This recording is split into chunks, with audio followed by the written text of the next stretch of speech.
I never made the choice to go on these drugs. I was put on them as a child. But I started to say, well, if I'm this depressed on antidepressants, they're clearly not working, so maybe I need to get off of them in order to figure out my baseline. I finally listened to the little voice inside me that said something about this isn't right.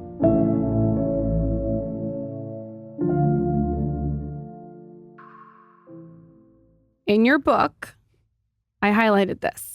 And I think that this is a question that a lot of people our age are going to start to ask ourselves. And you had the self-awareness to ask yourself this. You said, I never actually made the choice to go on these drugs in the first place. I was a child, 15 years old, grieving my father's death. I just did what adults told me to do. Why am I still on the same drugs I was on when I was a teenager? For you to ask yourself that, about 15 years later, is that what it was? Yeah. Is pretty self-aware. Some people would just keep taking the drugs because the doctor told, but you started questioning it. Yeah. So what sort of got you to the point where you started to question it? What were things that led up to that? Because I'm sure it just didn't happen overnight. No, it didn't. It took 15 years of not questioning it at all. So it wasn't like I was quick to a conclusion either. But what was starting to happen is, if you talk to my mom about it, and she's all over my book, she was saying that I was starting to go downhill. There was a downward trajectory that was happening despite the fact that I was on all these antidepressants and that I was, in theory, living a life that should have been fulfilling in some way, and but I was going downhill. And so I think a lot of parents probably end up in this situation with their kids where they can see that their child is struggling and they try and communicate maybe something needs to change, but the kid's not ready to hear it, especially the young adult or, 20s. We know everything at that age, right? But for me, the real moment was I lived on the 30th floor in Manhattan, and I had a window, and I opened the window and I pushed the screen out, and I had the screen dangling in one hand, and I pushed my body out, and I was looking down and I could see the sidewalk, very small sidewalk from my window. And I was watching traffic patterns on the street because I was trying to figure out, okay, if I jump, will I hit anyone? That was the thought. And then a gust of wind came by, and I remember it really pulled, the screen was in my hand and it came out like a flag.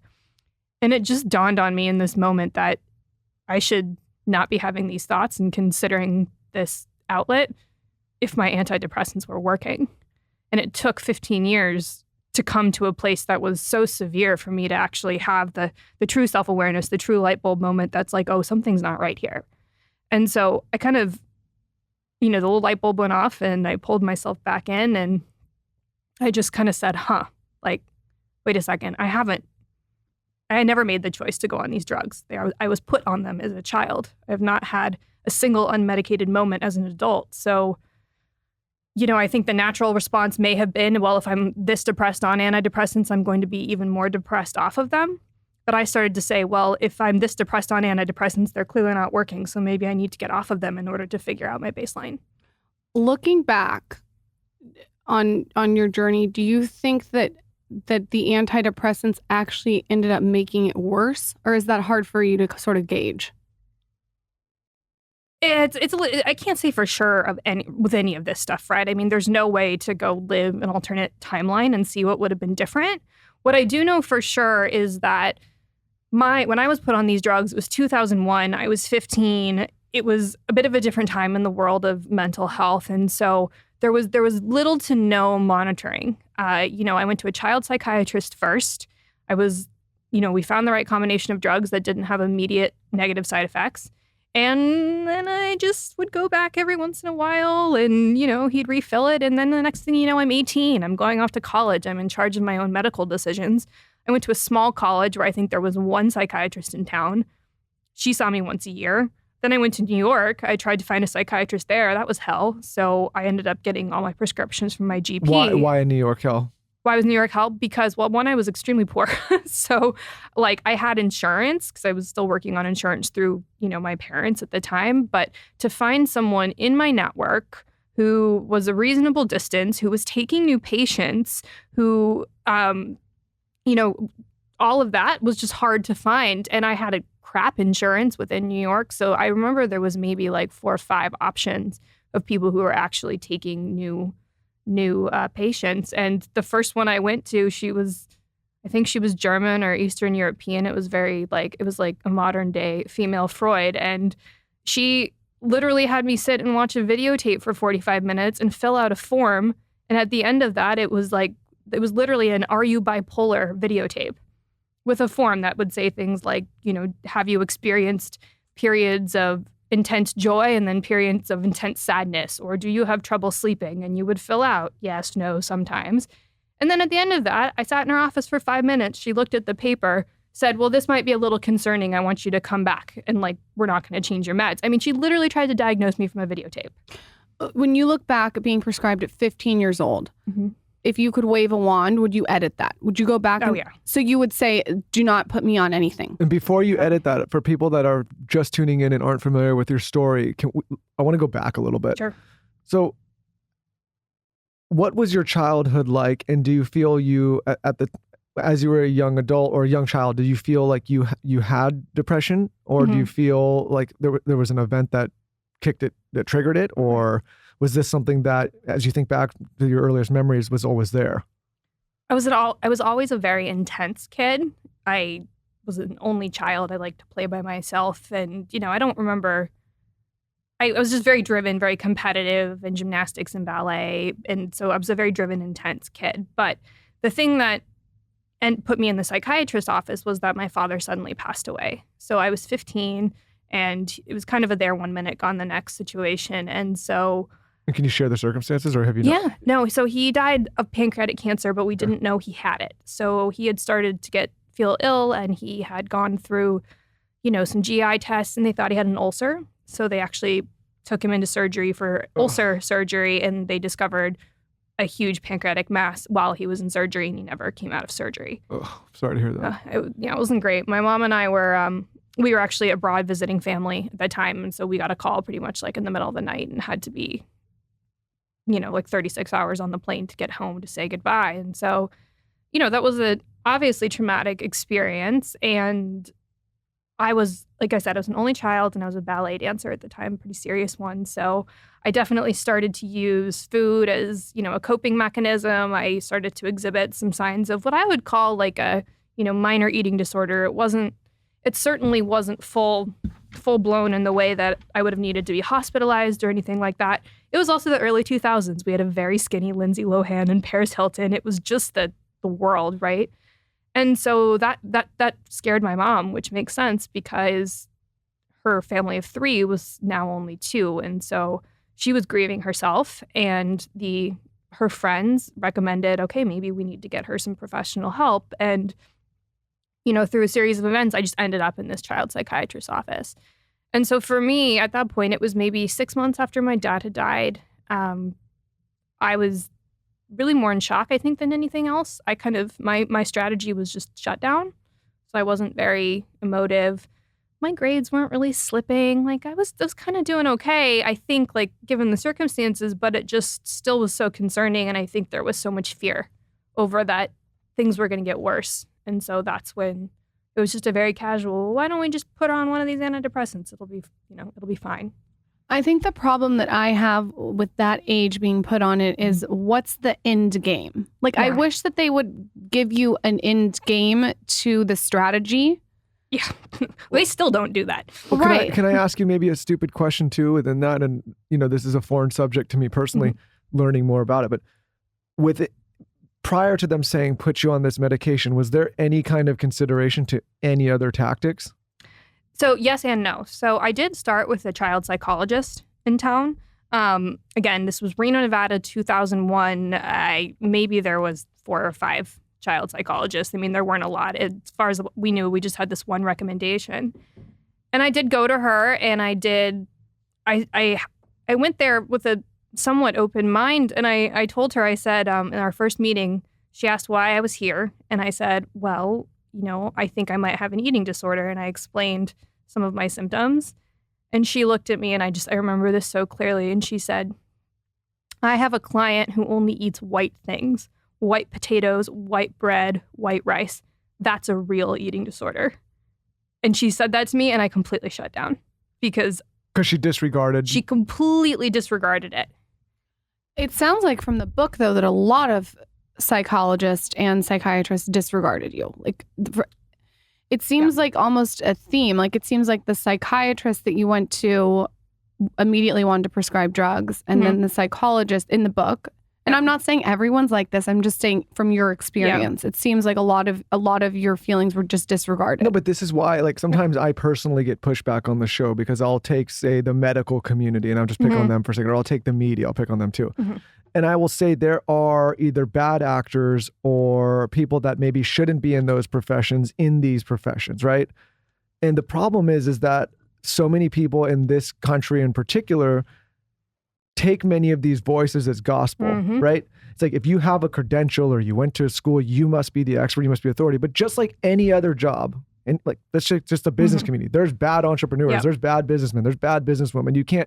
Not everyone is good. And so I always say you have to be your own advocate. And so I want to acknowledge that there's phenomenal doctors and there's phenomenal, psychiatrists, obviously, but there's people out there that maybe are not suited to this profession that are in this profession.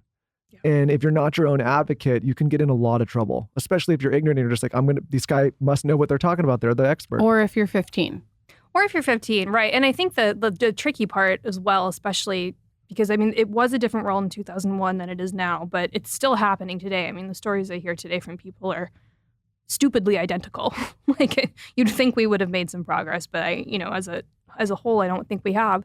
But medicine has really changed, and what it means to be a doctor has changed so much in the past, 5-10 years, that I have plenty of friends who are doctors, and we have open conversations all the time. And when I hear what they have to deal with, I mean, the amount of billing, and, a lot of them work in hospitals, and hospitals are kind of, they're more like, you can't get funding unless you get good ratings or you cycle people through at a fast rate. I mean, the doctors that I know are basically incapable of giving the care they want to give because of the system that we are now working in. Yeah, a lot of these people go to private practices, right? Because they don't want to deal with the system anymore. Right. Yeah. But even then, I mean, like, if you think of the amount of drugs that are being produced now and the amount of knowledge that just one person can physically keep in their body, we can't expect doctors to have expert knowledge on every single drug that exists, and especially the combination of drugs in an individual patient. It's just impossible. It's too much for one person to handle. And so because of that, and that has changed, right? That's not how it used to be to practice medicine, 50 years ago or whatever. And so what I've realized is that, yes, 100% there are really bad doctors out there. I've had a few of them. I've also had a couple good ones, they just didn't happen to be in the psychiatric field. But if you are working with a psychiatrist and hopefully you really like them, you still have to bring your end of the work to the table, because at the end of the day, you better than anybody else. And if you're getting pushback from them, that's one of my big red flags, is that, when I went to go see my psychiatrist at 30 and said, this is what's happening to me, I need to get off of these drugs. She sat back in her chair and said, I don't recommend it. Like, what kind of response is that? I'm paying you. If that's what I think is best for me, you need to help me get there. And so I didn't have the wherewithal at the time to, bring research and understand what I needed to her and say, let's create a plan. Maybe it would have gone better if I had done that. But instead, again, I just got shut down. I guess my question is from her perspective, and listen, whether she was right or wrong, you obviously have certain feelings. Like, how did she come to that conclusion? Like, what is there... there's got to be some kind of reasoning that she gives, or she says, no, I don't think it's a good, I guess what I'm asking is, when she says, no, I don't think that's a good idea, does she then say because of X, Y, and Z, or just, no, it's not a good idea? She didn't say because of X, Y, and Z to me. I mean, I also didn't know her. She was someone, I had been getting my prescriptions from a GP for 8 years. So I said, okay, if I'm going to change my psychiatric drugs, I need to go find a psychiatrist. So I did what I thought I was supposed to do, right? And so I found her in my network, same thing. And this was within our 1.5 hour long conversation we had. She just said, I don't recommend that people change their medication when they're under stress and change. And in my head, I'm just like, well, for God's sakes, I'm living in New York City. I own a business here. My life is not going to become less stressful. So if not now, when, was kind of my response. I couldn't believe when you said, and we talked about this off air, but when you're talking to Dr. Chin, and you say in your book that she says, okay, we're going to get you off these meds, but I'm going to prescribe you Prozac to get off the meds.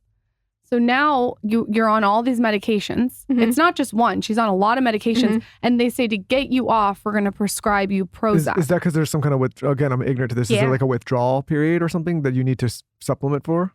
And so there's a theory or a strategy that so there's all these drugs, these psychiatric drugs have what's called a half-life, which is the amount of time it stays in your body. So drugs with a short half-life, it's like you get all the drug all at once and then it's out of your body really fast. Those ones tend to produce greater withdrawal symptoms than drugs with slower half-lives because they stay in your body longer and kind of titrate out, right? And so the theory is that for the drug like I was on, which was Effexor XR, it has a very short half-life and is known to create withdrawal symptoms. Now, the withdrawal symptoms I experienced were far worse, far more horrific than anything that I could find on the internet at the time and what she had told me. But her theory was, well, if we give Prozac, then it's like it's like a bridge. It's called bridging because you have one drug that is going to stay in your body longer. It's supposed to, in theory, keep you less likely to have withdrawal symptoms because it's going to stay in your body longer. But my intuition went off like crazy when she said that because my father had been on Prozac. He had a horrible time on it. He hated it. And I said, if there was any kind of genetic component here to how I process these drugs, this is not a good sign that this is a good choice for me. So I said, and I didn't want to have to then get off a third drug. So I just never filled that prescription. I've heard a lot of excuses that people can't go to the gym. So now I have you covered. Alo Moves, okay? It's the streaming on-demand platform. It has yoga, fitness, meditation, mindfulness, bar, Pilates, cardio, HIIT. It has gua sha and dry brush, tutorials, and face yoga, okay? I'm obsessed. They even have nutrition classes. It's all on this platform. It's by one of my favorite brands. You know it, you love it, Alo Yoga. So you know you're getting quality studio-style sessions. And they have a huge sale. It's their biggest sale ever. I personally have used Alo Moves to help me incorporate more feel-good movement and mindfulness into my day. Especially with kids, this has been a game changer because I don't always have to get in the car and go to the gym. I can just do it from the comfort of my home. Right now, our listeners get 30 days for free when you use code SKINNY30. And I know you're going to love it and you don't want to miss their biggest sale ever. 60% off your first year. Get started now with 30 days for free with code SKINNY30. I'm telling you, they have over 3,000 classes for every level and over 100 new classes every month. So you always have this beautiful, fresh content. Join me and go to alomoves.com and get 30 days for free only when you use code SKINNY30. Then, if you're loving it like I am, get 60% off your annual membership, all with code SKINNY30. Join me and go to alomoves.com and get 30 days for free only when you use code SKINNY30. Don't miss their biggest sale ever. Go to alomoves.com and let's get started. AG1 by Athletic Greens. You're going to love it. This is a non-negotiable. It's so easy to habit stack this. I like to wake up, I make the bed, I get a little light, I open the shades, and I do a huge cup of this. I do a big scoop of AG1 with ice. I'll add a bunch of stuff. Like I make a whole concoction and I drink it down. It has 75, you guys, vitamins, minerals, and whole food sourced ingredients. And I just know that by doing that one scoop, it's giving me my daily nutrients and also giving me amazing benefits for the gut. It's way more than greens, okay? So AG1 is basically like a multivitamin, mineral, pre and probiotic, all working together to support your body and your gut. I'm a big fan of taking this before I work out or if I'm in a sauna or cold plunge. I was actually introduced to it by Andrew Huberman. He's been on the podcast twice. And recently he said that this is one thing he would recommend to everyone. Michael is actually someone who like lives, eats, breathes, and sleeps AG1. He like has told all his friends. And we love to take those little travel packets with us when we travel. It's so easy. You can habit stack it. Like I said, it's a non-negotiable. You can even get it delivered monthly, so you don't have to think about it. So if you want to take ownership of your health, today is a good time to start. Athletic Greens is giving you a free 1-year supply of vitamin D and 5 free travel packets with your first purchase. I'm a huge fan of those travel packets. You're going to go to athleticgreens.com/skinny. That's athleticgreens.com/skinny. Check it out. after I had my first baby, and this is on a very different scale than you, I had super intrusive thoughts. And I didn't know what was going on. Like thoughts that I've never had before, it would come in and I was like, what is that? And you really went into that into your book. I mean, you write in your book how you wanted to hurt people. You wanted to hurt your dog who you're obsessed with. Well, that was the thought. That was the thought. The thought. Yeah. Just so everyone knows that she didn't act on it. It's the thought. Or you wanted to hurt people out, like thoughts that you had never had. And then you say you called your mom's friend who's a psychologist. And she said, you're not, it's good that we're having this call and that you're talking about it because you have the foresight that something's wrong. If you didn't have the foresight, that's a different situation. Yeah. When you're having these thoughts, are you freaking out? And at this point, she's coming off the medication. Yeah, so the intrusive thoughts for me, the violent ones started about 6-7 days after I stopped my Effexor, which again, I was under the care of a psychiatrist at the time and this still happened. So I can only describe it like, and I hear people, I think this happens so much more than we ever really talk about. And because the content of those thoughts is so socially unacceptable, people keep it in. It scares the shit out of them. You're driving in the car and you have a really violent thought. I'm going to drive off the cliff. You're or one whatever. of the only people I've ever heard the way she talked about it. You're very honest about it in the book. No, I think you're 100% right. I think everybody at one point in your life, and I'm sure this has happened with me, you have this thought and you're almost in shock that you had the thought. You sit back like, how could my mind go to such a dark place? And I think people don't talk about it because you feel a little bit ashamed because you're like, wow, is something wrong with me? Why would I ever think something Especially like that? Especially if it's towards other people or creatures. And especially if you add drugs or pharmaceuticals and you're coming off of it, or for my case, postpartum hormones, all that. There's things that that make it even worse. That if you've had the thought, imagine coming off drugs or imagine having your hormones out of whack. It's a whole different thing. But to your point of the friend that you called, I think a healthy person in mind, I mean, I don't even know if I want to use the word healthy, but someone maybe in a better state of mind recognizes that thought is not a good thought and they're able to stop and recalibrate. But maybe somebody who goes too far, they can't recalibrate and they stay on those thoughts. What you said is that if you didn't have the thought that this is crazy, that's like a psychopath. Yeah, that's what I'm saying. So crazy people don't know they're crazy is what my psychologist said to me. And it's like those thoughts are just there and they think, okay. Right. They think it's normal or they think that they are normal somehow. But it's like in this case, shame is a great response to this because that should tell you that there's my heart, who I am, is not lining up with what's going on in my brain and there's a struggle there. And so that's when I said this is just so scary because what I thought was that, okay, I stopped taking one of these drugs. The big question was, who am I without antidepressants, right?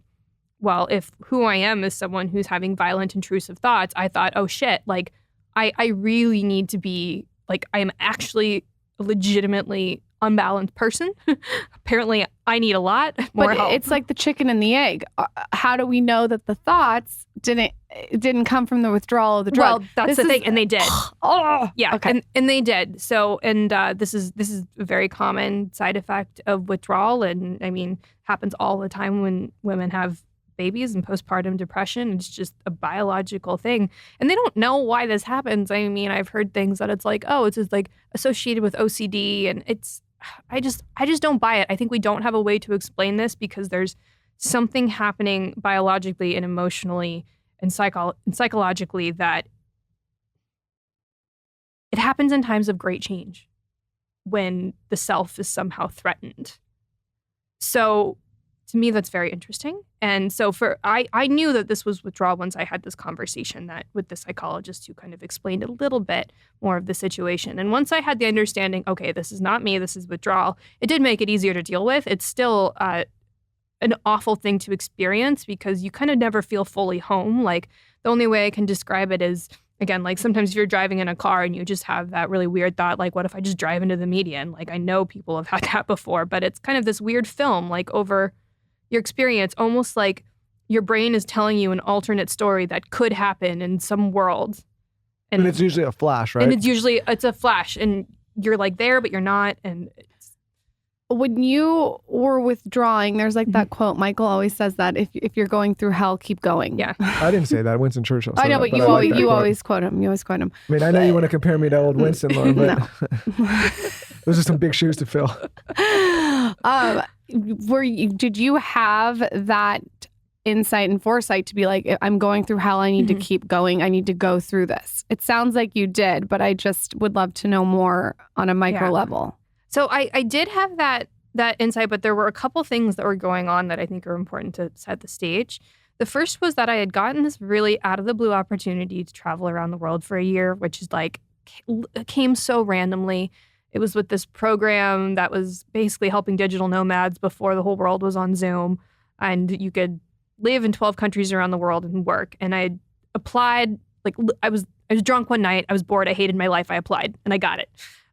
And my life wasn't set up to be a digital nomad, but I was like, I'll figure it out. So I was so depressed and down that I knew I had to do something radical. So I had made the commitment to do this. And just from a logistical perspective, like I didn't want to carry a suitcase full of prescription drugs with me around the world. And I certainly didn't want to have to figure out how to get them refilled in a variety of different countries. And I wasn't going to London. I was in like Cambodia and Croatia and places where I just couldn't be sure where the stuff was coming from. So I was motivated to get off these drugs and stay off them just from a logistical perspective. I had also been having memory problems for a few years that I was starting to think had to do with the long-term use of antidepressants. And so I didn't want to take this trip and forget it because there were just huge chunks of my life that were gone. So I had those two motivations. But that often went out the window, like in the middle of a really bad withdrawal wave, because it was so difficult to actually physically be in withdrawal. But during those moments, what I would remember and what I would keep in mind is that, my book and a lot of the talk about antidepressant withdrawal is about all the bad stuff that happens because it's natural to talk about that. But there was also just this like huge amount of beauty and literal color and feeling and these little pinpricks of joy that I was feeling that I had not felt in so long. And I was so deeply curious about what that was because, literally my colors changed. Like the world got more colorful and brighter when I came off the drugs. It's almost like it dulls your senses. Oh, it does. But in that lane, so do you remember, because we all say like maybe there is a place at some point for this kind of medication. Do you remember when you first got them, the change you may have felt? Like, do you feel when you first started, it was a relief, or do you even remember, or was it just like, you were so young, it's just like that was your natural until now? I would say mostly the latter. I think one of the big tricky parts about antidepressants too is that when people are put on them, they're put on them when they're in a state of despair most of the time, right? So like if you're, swimming around in the muck and you take an antidepressant and you feel a little bit of relief, you might only be, you're getting a little bit out of the muck, but you're not necessarily thriving, right? So for me, I was already grieving when I was put on these drugs. And so I kind of felt like maybe it took the edge off the grief, but that didn't mean that I was like good. But it sounds like the way that they think about, again, this is a foreign subject to me and I'm learning as I go here, but it sounds like, okay, somebody's in distress, they need some help. Maybe medication is the best way to get them into the state of mind where they can help themselves. But then there's no real plan to have them exit that medication. It's just like, okay, now this is your new way of life for however long. Forever. There's literally not been a single long-term study of antidepressants. Not a single one. So there's a plan to get them on, but there's no plan to get people off. No plan to get them off. Which is insane because if you think about that in any kind of other aspect of life, like, people, Yeah, you don't. Unless you have like diabetes or something with that's like a chronic like lack of insulin. But like this is, and what's even crazier is this isn't something you can measure, right? We can't take a blood test and say like, okay, it's cured, right? So it's all self-reported. And which means there's also like, I just always think about, well, what is the marker of these things? What means we have succeeded here? And we don't have that. People just stay on these drugs forever. That's not success. When I was 18, I was put on antidepressants. I've actually never told this story for about probably 8 months. I don't think I even knew that. Yeah, I was put on antidepressants. My mom passed away. It's a very similar story to yours. My mom passed away and they said, here, and put me on antidepressants. Okay. They did not tell me that you could not drink alcohol, which should be, Yep. I was 18, so maybe they thought, oh, she's not drinking. They did not tell me that. So what I would do is when I was 18, we would drink. And I remember in those 8 months, I would black out all the time. And I would wake up and I wouldn't remember. And I didn't realize it until about month 4 that what was making me black out was the antidepressant. And there was no education around that. It was just like, oh, your mom passed away. Here's the prescription. And I remember at about month 8, I thought, what is the long-term strategy here? I don't want to be on this the rest of my life. And I like wine. Like, I don't know if this is a good strategy. And I stopped. But there's a lot of people that, one, are never told, hey, you can't drink, and they're probably blacking out. And 2, they maybe don't get off, and maybe they want to get off, or they could have gotten off. Or they could have gotten off. Period. But you're right. There is no long-term strategy about what to do. And listen, I'm not shitting on antidepressants. I know there's a lot of good things that come from them, but I think it's case by case. And I think when someone's 18 and they get prescribed, there should be education that you can't drink. Here's what drives me nuts about a lot of this stuff is it sounds like I think 100% there is a place for this type of medication, right? There's a use for it, especially if somebody really needs it. But to hear that there's not really a plan to talk about how long, when, how, like just to think like, okay, you're 15 and you're going to do this for forever. That seems absolutely nuts to me. Yeah, I think it's almost like, hey, we've diagnosed that for the rest of your life, you are just going to be depressed forever. We have no solution for you besides being on medicine for the rest of your life. Like I just can't believe that. Well, it's especially tricky for kids and for teens because you're so malleable at that age. I mean, like the message that was given to me at that age was that I was not strong enough and I did not have the wherewithal to get through this very awful thing that had happened to me on my own without intervention. Well, listen, you had a terrible, awful thing happen to you, but tell me a teenager all the way through high school who hasn't had a bout of depression, right? Like, well, I don't care how great they're your all life drugged is. up. Yeah, well, but I'm saying like everybody, myself included, gets these moments when you're in your adolescence, when you're in puberty, when you get sad, right? Like, if the blanket solution is like, oh my God, intervene, medicine, like that.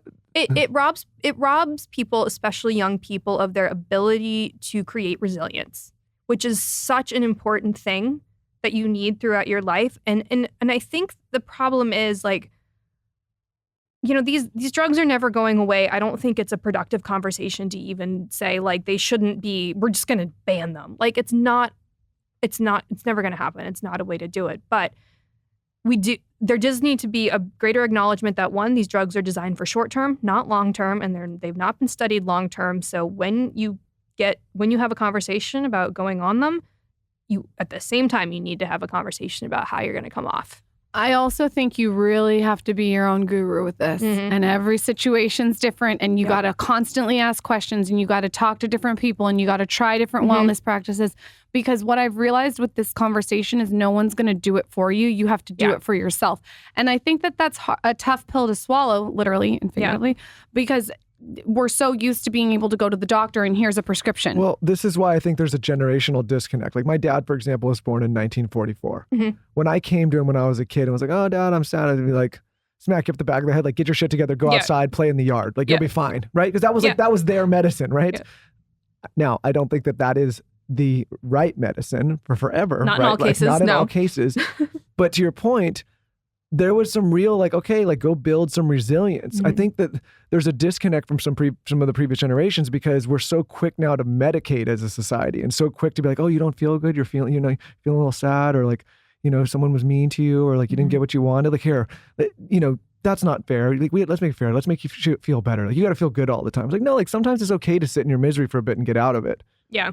Right? You don't want to be unhealthy. I think that's very smart what you just said about resilience. I think you're right. You don't want to get to the point where it's like, obviously somebody's in a real tough spot and they can't get out of it. That's maybe when you intervene. But I think we're so quick to intervene with a little bit of discomfort these days that it's like we're robbing people of resilience that helps them later in life. Yeah, there's a difference between active crisis and the fear of a potential crisis. Sure. And I think we're Explain treating more what the you're same. saying. Well, it's one thing if you've got, someone or kids who are in, actively suicidal, right? Which is unfortunately a thing now. And there's a lot of kids who are really, really in serious active crisis. it's a different thing entirely, like my situation where I was not thriving. I wasn't, I clearly wasn't, myself. But there were a lot of steps and a lot of time that I think would have needed to happen before we got to where I was and before I was in active crisis mode. And I think there's just this level of prevention that parents, they really want to surround their kids in a bubble. And if they can stop them from ever, falling and hurting themselves emotionally or physically, they're going to try and do that. But I think kids and teens really actually need to struggle a little bit. They really need to learn how to find that inner resilience, that inner ability to soothe themselves, pick themselves up, and start changing their behavior so their world better reflects what they want. And I just don't think I was given the opportunity to do that. I mean, you asked earlier about the magic wand I would ask for.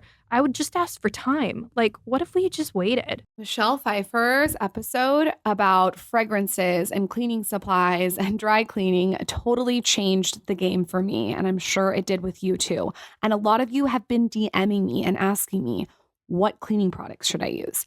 I have done my research here, and I can tell you the best non-toxic, hypoallergenic, free of fragrance, hormone disruptors, and harmful preservatives is Branch Basics. This should not surprise you.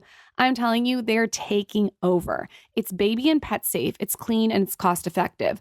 So here's the thing. When I moved to Austin, I wanted to make over my entire life. And one of the things that I wanted to do was completely switch out all of my cleaning supplies. And every single thing is switched out to Branch Basics, okay? Everyone in my house knows this. They have this premium starter kit, and it provides you with everything you need to replace all your toxic cleaning supplies in your home. This is a no-brainer. I even sometimes bring it to hotels with me. They have like a refill model. So once you run out, the only thing you need to repurchase is the concentrate and oxygen boost. It's really cost effective, but most importantly, I know with my little chihuahuas that are running around on the ground and with my brand new baby and toddler that everything is safe. I don't have to worry about it, okay? So it's honestly incredible. I use it to wash my clothes. I use it to wash my dishes.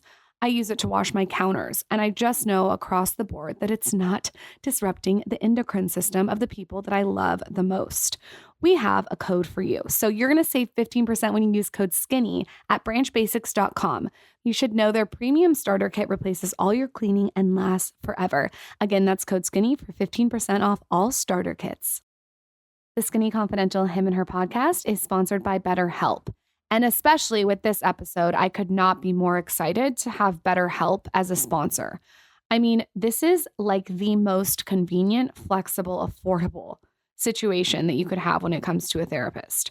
So if you want to give therapy a try, but you don't want to go check in, park, drive, run into someone you know, all you have to do is go to betterhelp.com/skinny and they're going to help you out. So what you do is you fill out a brief questionnaire and it matches you with a licensed therapist. You can also, and this was big for me, switch therapists at any time for no additional charge. So maybe you just don't have good energy with a therapist and you want to switch, totally fine. You can also do a call or a video call. So if you don't feel comfortable being on video, that's totally fine. Therapy is such an incredible tool to have in your toolbox. If you're depressed, if you're anxious, if you're feeling burnt out, if you have OCD, whatever you're feeling, it's such an incredible thing to help you cope. And I just recommend it if it's something that you're able to try, if it's something that you're open to try, and to be able to do it from the comfort of your home on your couch with BetterHelp is the move. If you want to live a more empowered life, therapy can get you there. You're going to visit betterhelp.com/skinny to get 10% off your first month. That's BetterHelp, HELP.com/skinny. That's BetterHelp, HELP.com/skinny. Yeah. Yeah. And I think it's hard. If I also have empathy for the parents. Yeah. I have extreme empathy for parents. And, something that I've done with both my parents is I've thought of my parents. This is a Louise Hay thing. Yeah. I've thought of my parents as little kids. Little kids, yeah. And they were little too, and they experienced trauma, generational trauma. There's all different kinds of things. When you think of your parents as little kids, and then when you become a parent, I want my kids to have resilience. That's so important. But at the same time, I also don't want them to get hurt, and I want them to avoid getting. It's a very fucked situation. Yes, it's very tricky. It's very tricky because how do you balance both as parents? You never quite feel like you're doing it right. Someone articulated it well to me the other day because we're young parents, and they say, in a way, and this is going to sound extreme to some people, but it is a form of abuse to protect your children so much from the world. Because what happens is we all grow up, we all become adults, we all become independent. The world doesn't get nicer; it actually gets meaner as you grow up. It's true. People don't like to hear it, but you have less support. You're more on your own. You got to figure it out yourself. Your parents eventually pass. Like the world, it's not designed to be this comfort bubble. And what he was saying is, like, if you don't teach your kids how to fall down and get up on their own, or you don't teach them that the world's not always fair, that later in life when they discover these things to be truths, which they are, they're not equipped then to deal with it, right? Or if you don't discipline your children and they get out and they're just a total shithead in society and they fuck off and piss everybody off, like the parents have a responsibility to prepare the children for the real world, not for the bubble that they hope exists, which doesn't. Well, so I get a lot of parents who reach out to me because their kids are suffering, and they always say, what can I do for my kid? Like, they always want to put all the energy on, very often, the active crisis. And they say, what can I do? And I think that the single biggest thing parents can do for their kids is get help for themselves. So whoa, that's Al-Anon vibes. Al-Anon. It's right, Alcoholics Anonymous. That's Al-Anon vibes. You know what though? That's taking extreme accountability for the situation that you're in and actually owning that the fact that you're part of the problem. Yes. And that's really hard. It's really hard that you're enabling the problem. Yes, and it's so important because we really need to get out of.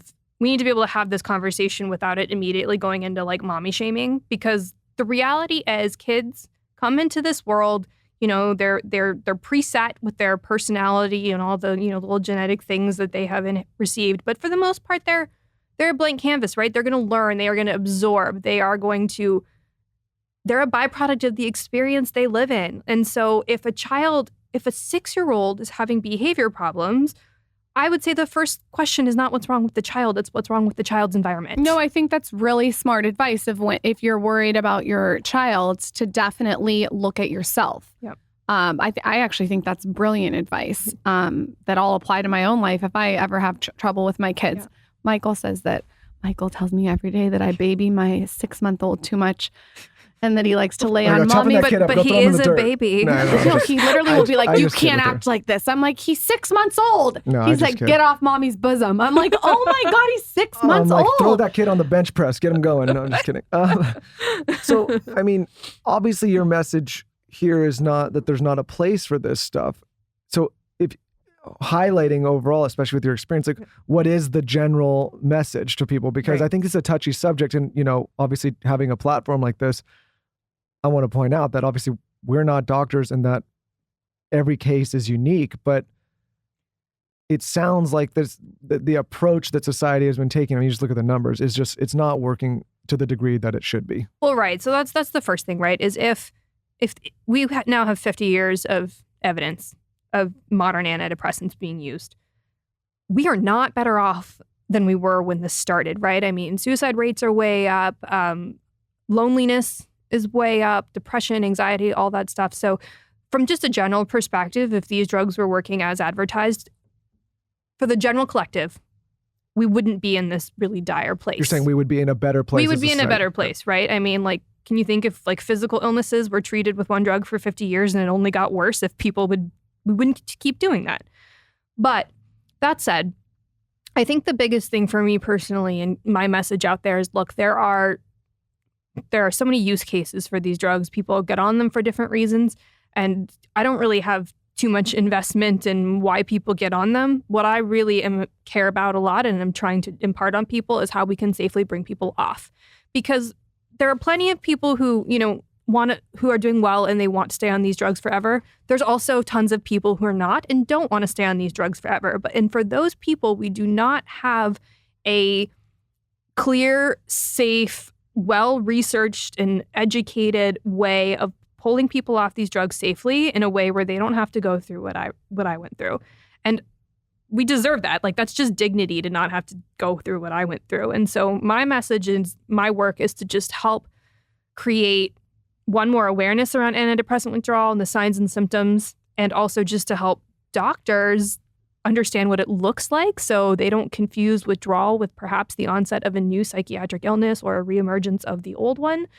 And also, like, I would like to see legislative change. I mean, one of the biggest problems here is that you can't get small enough doses to do small tapers from a pharmaceutical company.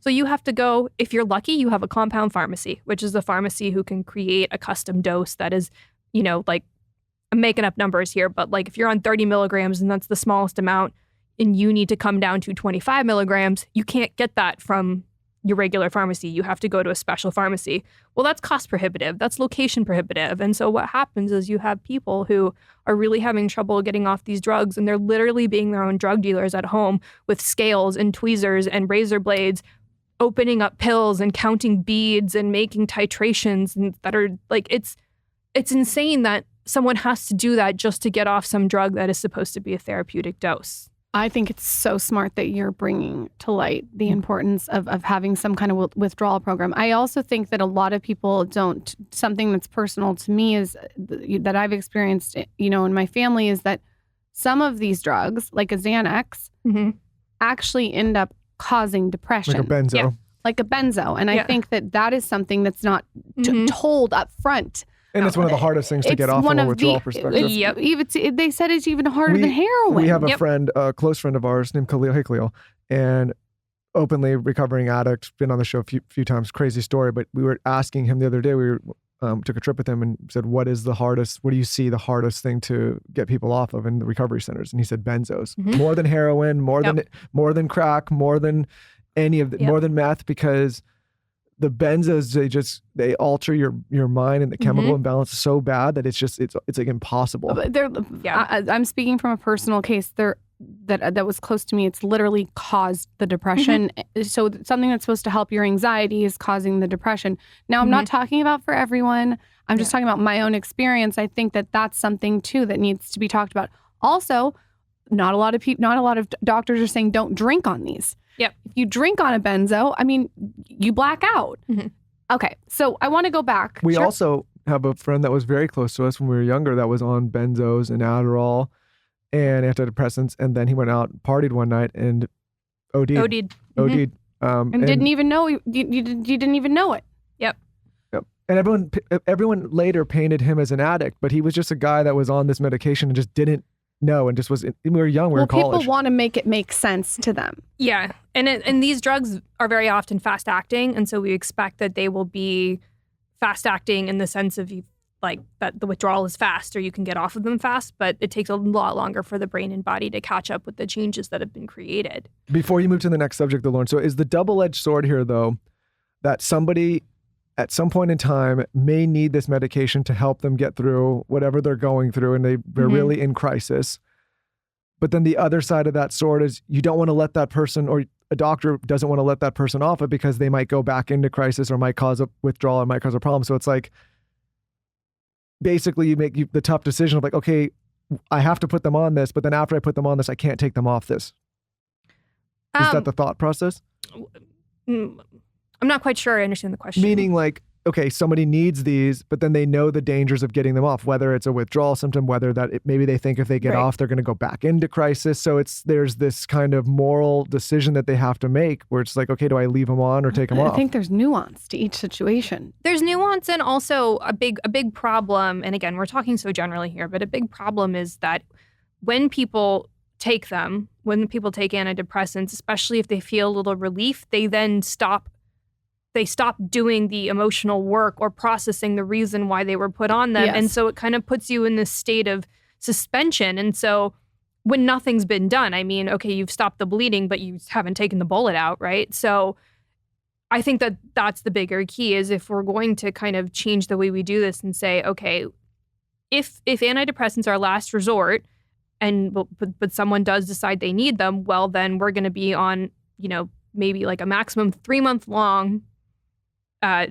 time that we're going to be on them. During that time, we're doing a lot of talk therapy or doing yoga or getting outside or going for swims in the ocean, whatever it is. We're actually working on the reasons. And then if anything, we build up confidence. So when it's time to start pulling off these drugs, then, you don't get plunged back down. It's using as a tool in the toolbox instead of making it the whole The toolbox. only tool. Yeah. So I want to go back. You get on Chopped at the same time you're simultaneously going through your antidepressant withdrawal. Yeah, that was fun. What is this like? You're trying out for this television show. You say in the book that you didn't think you were going to make it. You didn't give it any energy. So what is it like when you get this moment? Yeah. And you're also withdrawing? Okay, so I guess the context is that, for my life, and I was a chef and I owned a bakery, and so that's how I, made money. By the way, hold on. We got a bakery. Name the 3 cupcakes that we had Prohibition. It was called Prohibition Bakery. It's closed now. Okay, but we did boozy cupcakes. Okay, say the names. He'll die. Oh, like a White Russian, Old Fashioned, Margarita. I mean, we did Cupcakes? Yes. Cupcakes. Is this on old? No, Yes, it's closed. But we have a cookbook that still exists called Prohibition Bakery. You can get it. A wherever. White Russian cupcake. Yeah. She had an old fashioned cupcake. Yeah. There was something else you said that I was like, oh my God, How Michael. dare you show up here without an old fashioned Margarita, cupcake mulled with me? wine. Yeah, that's Whatever. really cute. Okay, All of sorry, them. go on. I just think that's so cute. So yes, I was running my boozy bakery. And I met the casting director for Chopped at a party. This was such a New York story, right? I met her at a party. This was before like getting off antidepressants was even part of my thought process. And she was like, "Oh, Chopped always needs local women because they don't actually pay for your travels. So the closer you are, the better for everyone." And she was like, "You should apply." And I was like, "No, I'm not gonna. I make cupcakes. I'm not gonna, do well with a basket full of fish or whatever it is."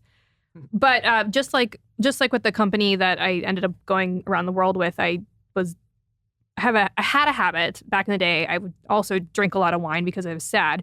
And then I would like apply to all of these moonshots because I was like, oh, if one of these things lands, I can like get out of my life and my situation. So I applied to be like a goat sitter in the Alps and to cook at McMurdo Station in Where Antarctica. does one go to figure out how to become a goat sitter in the Alps? Because honestly, Lauren, I might get the fuck out of here. The internet is full of opportunity. I could use a break. Go apply. I'll apply for you. I could use a break. This morning, my wife woke up and was in such a mood. Like that goat sitting in the Alps sounds pretty good. Go sit. Get out. Doesn't sound great. Yeah, I didn't get that one, and I'm still kind of bummed about. But I did. So one night I just like said, fine, I'll fill out the Chopped application, and I just started making it through all the rounds. But it was so far apart that like I think it was in October that I first applied. It was in December that I realized I needed to get off the antidepressants. I didn't even see my psychiatrist until March. I started going into withdrawal very shortly after.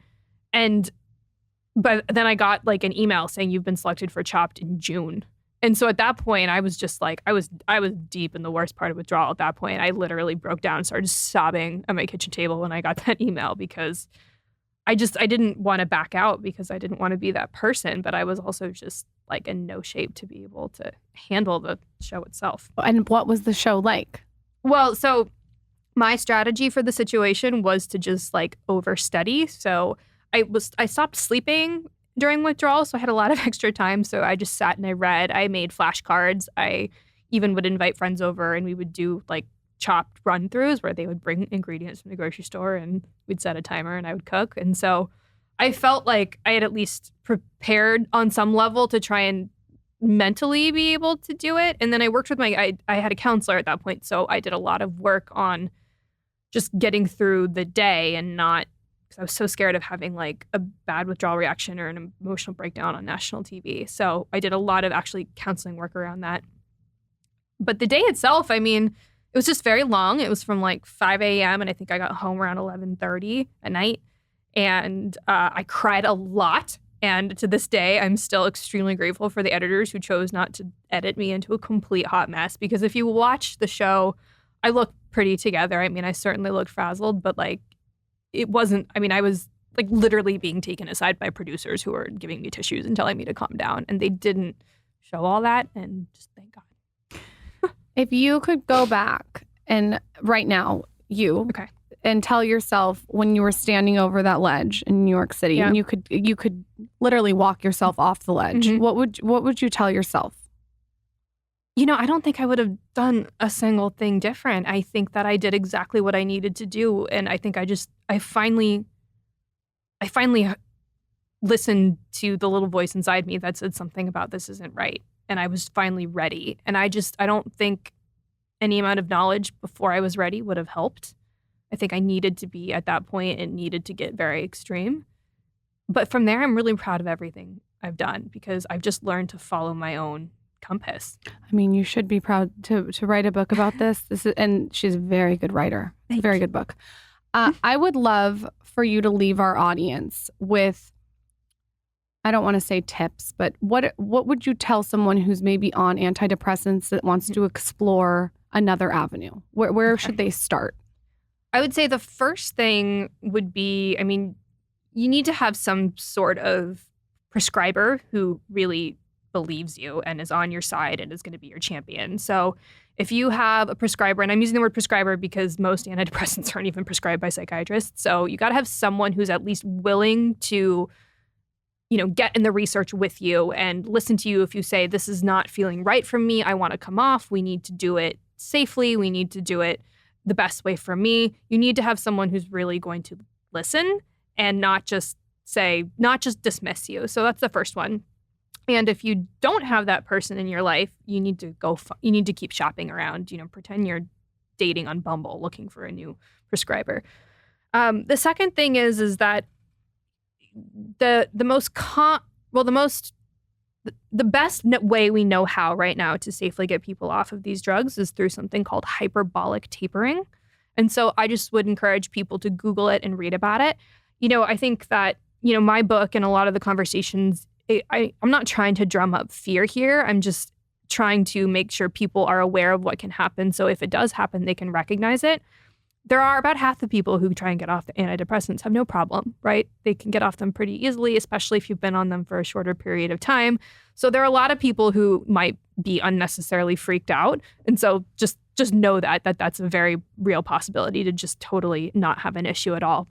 But for people who do feel like maybe, like a good example might be is if you've been on antidepressants for a while and you accidentally miss one because, you ran out or your pharmacy was closed or it was a holiday and you feel really weird and you feel really different, that's a good sign that maybe you need to be kind of, on top of a tapering program because your body is clearly having a reaction right away. And that's when hyperbolic tapering can be really useful. It brings people down on a much more graduated curve. So you don't go from like 200 to 100 to 50 to 25 and you're done in 4 days. That's not how it works. It's much slower. It very often requires the compound pharmacy that we talked about earlier and a prescriber who really knows what they're talking about, or at least is willing to do the reading on it. So it's not a perfect system. Doesn't work for everyone, but it seems to be more successful. So I would just say Google that. There's research on it out there. Just learn about it, and that should help at least patients go in feeling a little bit more armed to get off safely. And then the last thing really is just to learn a little bit about neuroplasticity and understand that the brain is fully capable of healing, and that perspective changes and therapy and all these things that we talk about and hear about on Instagram, it's all about neuroplasticity and getting the brain to change so you can actually go live a fully recovered, happy, healthy life. Like, I can't think of anything else that we really just tell on such a large scale. We tell people they will never recover for this and it's something they have to cope with. And I think it's just so defeatist from the beginning. And so if you can find a little bit of hope that, hey, maybe I don't have to live with depression for my whole life or anxiety for my whole life, then that has got to remain your North Star. And that will drive you through if you just can really understand and start to believe that does not have to be your whole life, but it takes a crap ton of work and a good team and lots of support. May cause side effects. You guys go buy her book. It's so good. It's on Amazon, I'm assuming. I highly recommend it. Where can everyone find you? Pimp yourself out, your book, all the things. Yes. So the book is May Cause Side Effects. It's available on Amazon, Barnes & Noble, Indigo in Canada. Really, wherever books are sold, you can get it. It's also, there's an audiobook that you can get wherever you like to listen to your audiobooks. You can find me at Brooke Siem all over the internet, BrookeSiem, brookesiem.com. Instagram is where I spend the most of my time on the social medias, but I technically exist everywhere else.